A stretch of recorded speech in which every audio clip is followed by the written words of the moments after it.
Siglo. Introduce yourselves. Please, name, rank. Let's get it going. Is there a rank to this? I thought the whole idea is it's decentralized. It's decentralized. Okay. I meant name and title, whatever. Okay. I'm Joel. I'm a co-founder. Joel. The other Joel. The other Joel. I'm the main Joel. I don't know what that Joel. Imposter was doing here earlier. Just Joel Com. So Joel Phillips and my little brother here. I'm Isaac. Nice to meet you. Is this mic on? You hear me? Can you guys hear him? Hello. Oh, hold on. iPad it up. Hey, you got nothing to worry about, Brian. My name is Isaac, and we are brothers from Colorado as well. But currently we're living in Mexico City. Where were you in Colorado? A little town called Frisco. Oh. But I went to school in Denver. Gold diggers, all right. I lived in Foco for a little while. He's up in Loveland, and we know. Okay. All right, Loveland's Colorado. a nice little place. Yeah, it's beautiful. Yeah. All right, so what does Siglo do? What problem are you solving? So Siglo is a protocol for digital inclusion. Here at a place like South by Southwest, it's easy to talk about the connected world and all the opportunity the connected world offers. But it doesn't exist. There is no connected world. There's a connected half of the world. In fact, almost 3 billion people today want the internet and they don't have it.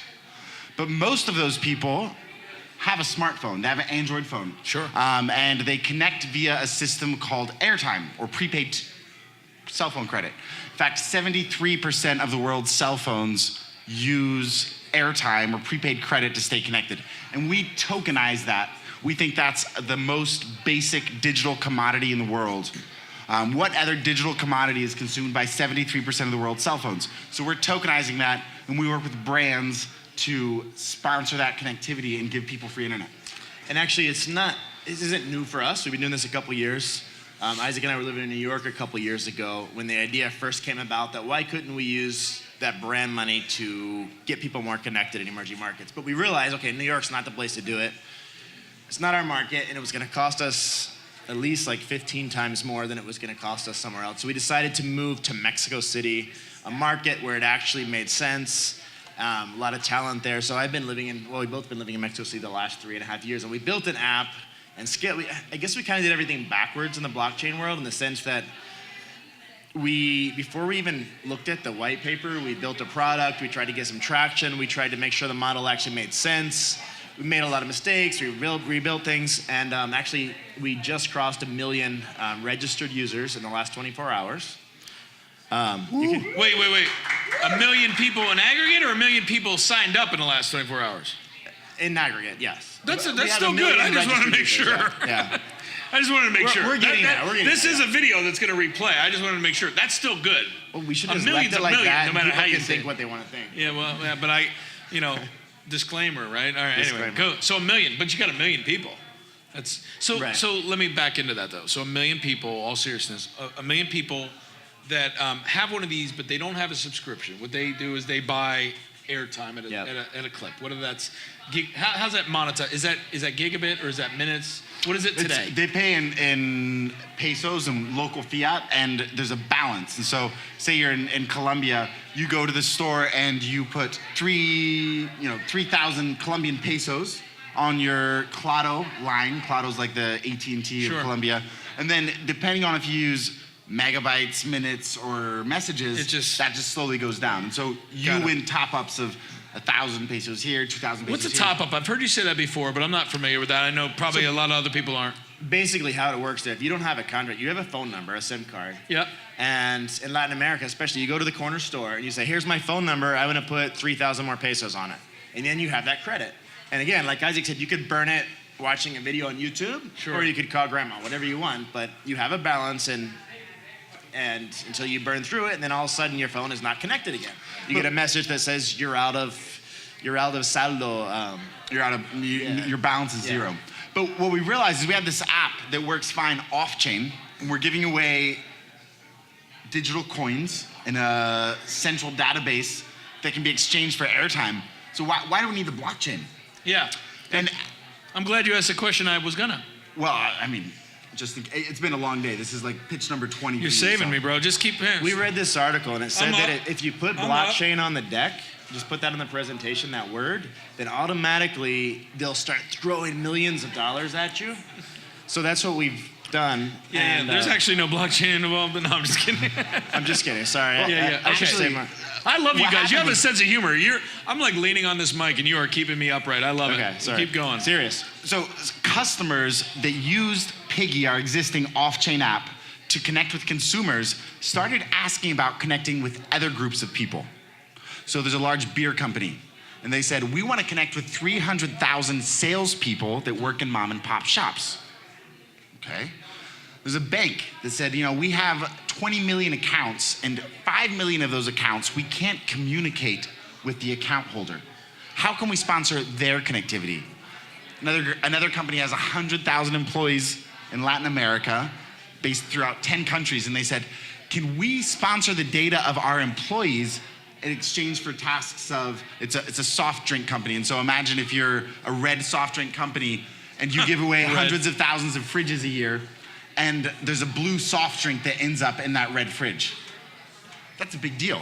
So they're willing to pay people to upload photos of hundreds of thousands of refrigerators across the emerging markets to make sure the right product is in the right fridge. So all of a sudden, all of these apps started coming to us saying, we want to sponsor connectivity. And in our markets, consumers and people don't trust big institutions. Right. So blockchain brings transparency, and it brings a defined set of rules that brands can use when interacting with people. And what we realized is many brands and governments and institutions, they want data as much as they want engagement. They want to know who you are, because the internet for you is completely different from the internet from you. And how do they customize that experience? They do that with big data. But as a consumer, I don't want to just give my data out there and let anyone use it. And that's where smart contracts come in. That you can define, I own my personal data, and I choose to give some of that to Nike, but I don't want to share it with Adidas, and I want to share that with Starbucks and not with this company.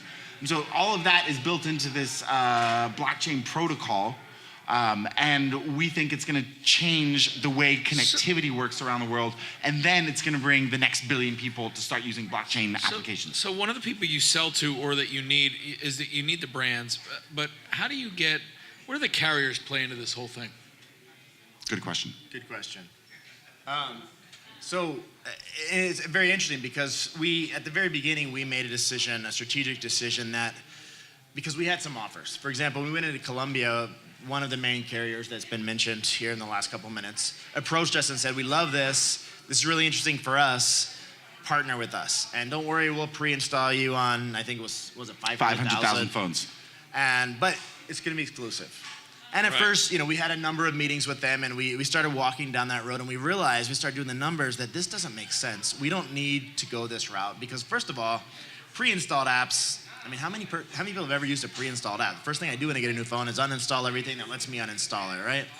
So the conversion rate is very low. And we realized, at least for now, let's be agnostic with the carriers. In Latin America, there's APIs with distributors that work with all the different MVNOs, the operators and the virtual ones. And we can pre-purchase minutes and data from them, and we can distribute it as we want, wherever our users happen to be. So we can kind of build on top of that infrastructure that already exists. Okay. So I kind of answered the question. I know somebody else had a question. Why don't you ask the question you wanted to? No? No, you didn't have one? Okay. I heard you laugh when I said the carrier thing.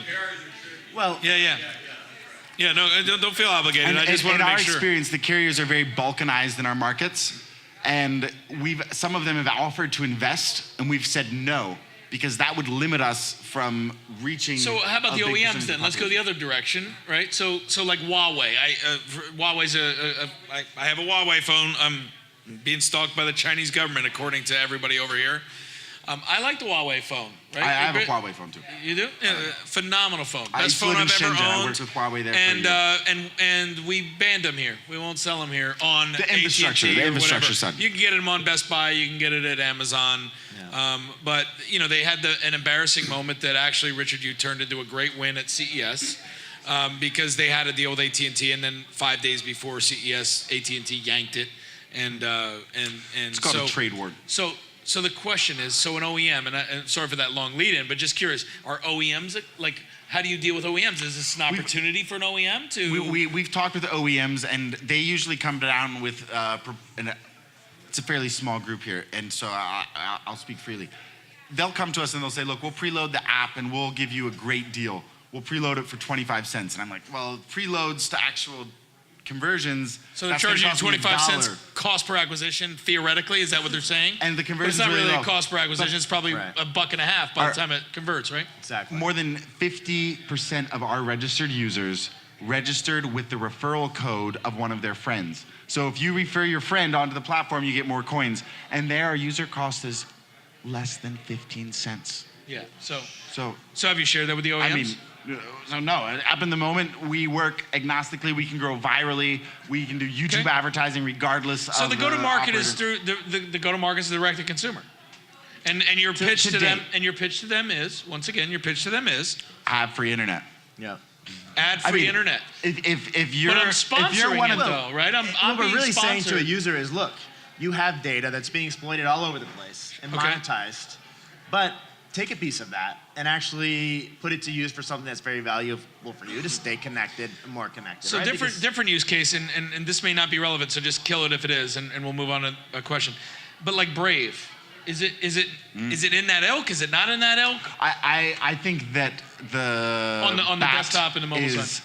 incredibly inspiring. I think it's a beautiful solution, and we've seen, but I find that it's the utilities. not very. There's It not a lot sucks of utility. though. The problem I have with it, I love it. Like I downloaded it. I'm all in on everything you just said, but it's such a pain in the ass because and listen, part of the problem is we are tracked so much, and I've been in digital marketing, so I'm part of the problem. But the problem is everything's so cookified that like nothing loads on it. So like, yeah, it's great, and but then you realize how there's not a website that I care to go to that doesn't stalk the crap out of me. How many times has Brave been downloaded? The Brave browser. I don't know, but I'm just saying, like, that's part of the friction, right? Is that, like, there's people that want to It's an use open it. source project, and there's another ICO that happened in November. By the way, I'm a believer, called so I'm going to AirFox. keep using it, but it's frustrating as hell sometimes. Right. There's an app called AirFox, which is built off of the Brave browser. And it's there, they actually make, instead of the BAT token, they have their own token, and it's convertible to airtime. And again, incredible initiative. It's beautiful. So do you Focused partner? on the browser. Well, we haven't partnered yet, but they're just rolling out. They did their ICO in October. They raised 16 million. They have about 500 to 1,000 downloads. We hit 1 million downloads in December. So we feel like we're a lot further ahead in actually implementing this, working with the brands. We work with Coca-Cola, we work with AB InBev, we work with Dish, AT&T. I don't want this to sound wrong. I think there's a lot of great ideas, a lot of kind of like academic experiments. Hey, what if we did this? And a lot of it's great because it's pushing forward something that we all believe in. But it's one thing to have an idea, to write an elegant paper, to raise a bunch of money, but it's another thing to really get on the ground and understand what is actually, especially when we're looking at emerging markets, where a lot of... You can't build a company and not live in Mexico City doing what you're doing. Like, you have to be on the ground. I believe we do. I know, I don't agree think you there's do. any way we could have done what we've done. Customer, right? You have to know your customer. You have to. And our idea of what our customer was 3 years ago in New York, and what we realized, who we know today as our customer, and obviously we continue to learn, but it's completely different. It's not just the customer. I mean, there's the user and also the client. I mean, clients in emerging markets, the way that they look at, their customers. I love what you guys have done, and I love what you guys have done in that way because I mean I've been around the world in the last 6 weeks. I'm going to Dubai in like 2 weeks, and I don't know where I'm going. I'm gonna live in Estonia for a couple months this year, and I've been an entrepreneur for 20 years, 19 years now, and I've never in my career, because probably I was too young when I first came up because it was the 1.0, but I was kind of late. I've never seen what we're seeing now. I mean, the global energy and the global empowerment that's happening, and I'm not like foo-fooing it. I'm a pragmatist. I'm not romantic about it. It's different. And like, but what's going to happen is people like you are going to go get dirty in a market, seek to really understand it, develop a solution, and scale like fucking bonkers. Pardon my French. Well, I think the emerging... Sorry, it's late in the day. I'm going to curse now. Is that cool? That's okay with me. It's after 5 p.m. Isaac almost did, but I called him. Are you friends? He did. He did the bull. That was cool. I think blockchain holds. got everybody when you quiet look down. at You emerging notice that? markets, Everybody now quiet down everybody's right serious. I was gonna get serious again, but Yeah, it maybe I got won't. serious all of a sudden. Ooh. No, I mean I think Say something blockchain powerful. holds such promise. I mean, we all have our verticals and we see where blockchain applies. But when you look at emerging markets, it's like, wow, we can solve a lot of really basic problems with this. Corruption. I mean, think about it all. There's so many things. If you live in an emerging world or travel around, you go, wow, we can really. There's opportunity here to make things a lot better. But again, it's one thing to have the ideas, but you really have to get on the ground and learn, okay, well, how does this exactly going to work? How are we going to do this better? And it's a lot of the blockchain stuff coming out now it's very heady. It's still very, and it's important. I think it's an important step, but it has to move. Yeah, we got to mix them both. So what's your ask? We've got a couple minutes left. I want to give people a chance to ask you some questions, but what is your ask? We got 5 minutes to go on your set.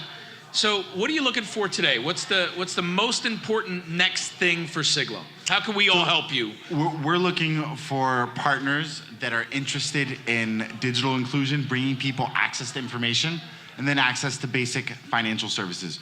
We have 1.2 million users. 65% of them are unbanked.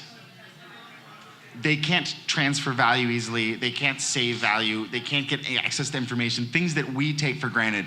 They deserve better. And so if you're interested in that, come and talk to us. We just started private pre-sales. We're looking for developers. We're looking for brands.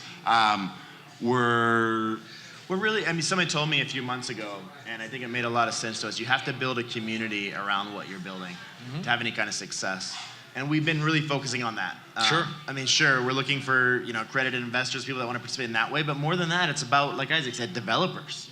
Right. I mean, just talking to people and they look at our paper and they say, that's amazing, you should look at this, and we have a conversation, and that's the kind of community that we're interested in building around us. We've been doing a bit of a roadshow the last couple months and meeting some amazing people doing really cool stuff, and it's making us better at what we do, and so come talk to us. Where do they find you? Siglo dot? You can join our Telegram. It's at Siglo. We're trying to hit 6,000 members within the next week. And then siglo.com, Siglo.com. Siglo means century in Spanish, and it's also ancient Persian silver coin. So we thought it was a cool name. Very cool. Very cool. Feel free to email us, Joel or Isaac at Siglo. ISAAC. There you go, double A. Questions we have? Any questions for Siglo? Yes. What kind of token is it? Are we talking a security token, a utility token? It's an ERC20 token that has immediate utility, and that there's already 1.2 million people that use this for airtime. But due to the current regulatory ambiance, we are complying with U.S. securities exemptions. If you're participating from the U.S., you have to be an accredited investor. Now, and having said that, I mean, we're building this at the moment on the Ethereum blockchain, but because we think that's the best choice right now. But we're definitely not convinced that that's where we'll stay as we begin to build out the protocol in different ways. I think that we're looking at several options. Maybe they'll get their stuff together, and that will grow with us as well. But And then finally, oh, good. Have there been any ICOs in Mexico? I mean, you guys are living in Mexico City, but you're not doing an ICO. Or... I mean, we're technically a Gibraltar ICO. There's certainly some people from Mexico that are quite involved in the space. Actually, we met a guy from Mexico City in Zug, Switzerland, the other day at an event. Sure.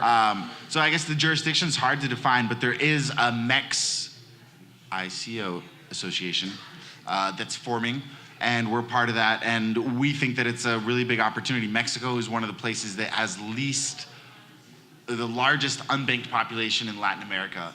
Less than Brazil, et cetera. And so the banks are investing a lot. There's a lot of fintech companies, but blockchain is pretty emergent.